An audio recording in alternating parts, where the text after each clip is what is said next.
Bonjour à tous, nous sommes Juliette et Lounis de la team DigiSquad. et aujourd'hui nous allons vous parler de la neutralité du web, en quoi cela consiste et quelles en sont les conséquences.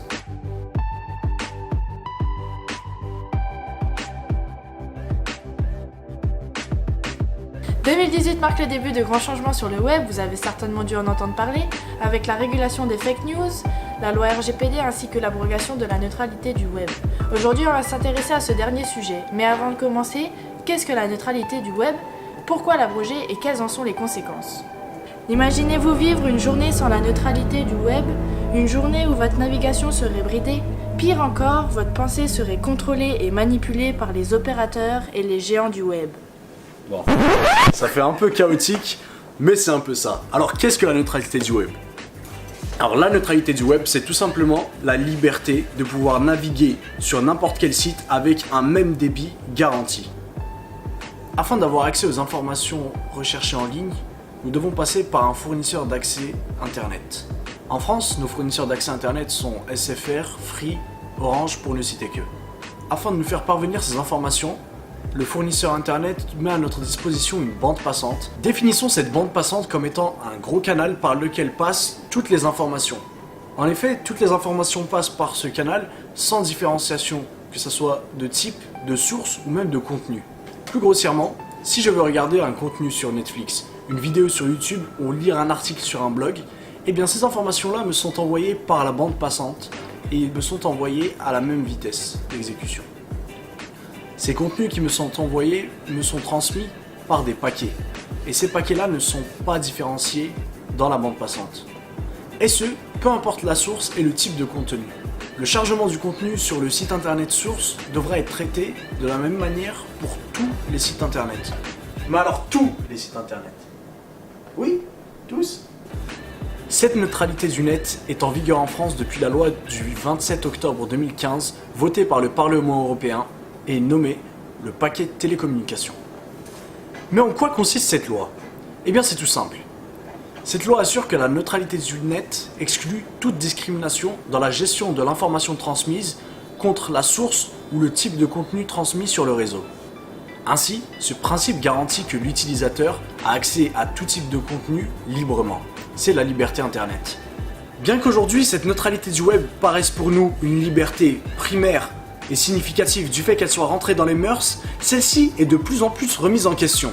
La remise en question de la neutralité du web est l'initiative des fournisseurs d'accès à Internet ou les ISP, Internet Service Providers. Et les premières conséquences de ce débat ont déjà porté leurs fruits.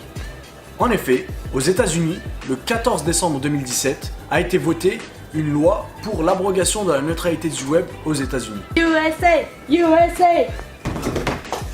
En effet, cette loi a été votée par la FCC, la Commission fédérale des communications aux États-Unis d'Amérique.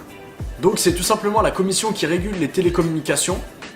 Cette remise en cause est d'abord due au fait que l'utilisation de la bande passante est de plus en plus chargée. En effet, il y a de plus en plus de contenu en ligne et de plus en plus d'utilisateurs.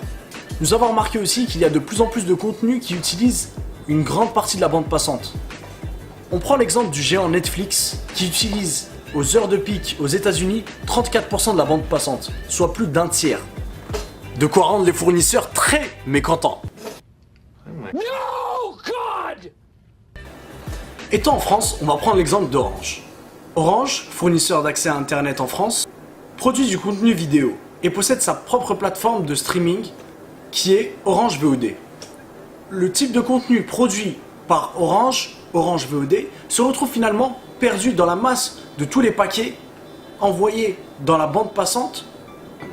Mais alors que cette loi vient d'être votée aux États-Unis, qu'est-ce que cela va réellement changer? Eh bien, les fournisseurs Internet pourraient brider la connexion à certains services sur le web.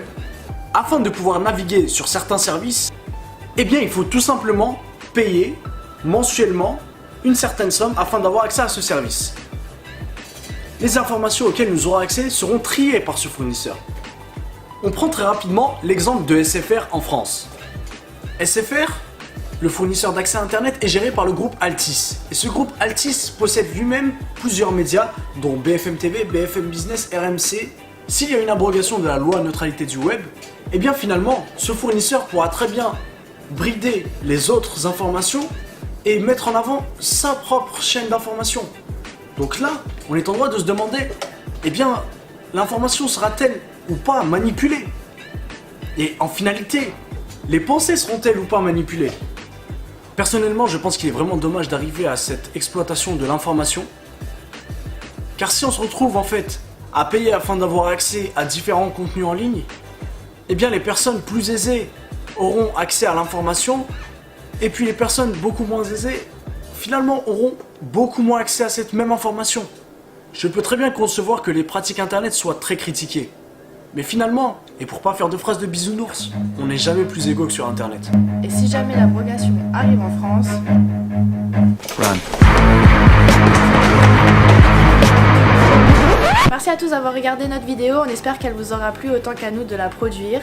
C'était Juliette et Lounis de la team DigiSquad. Alors n'hésitez pas à partager la vidéo, mettre un pouce bleu et surtout à nous donner votre avis dans l'espace commentaire. Merci, ciao. Oh, c'était bien ça. Ouais.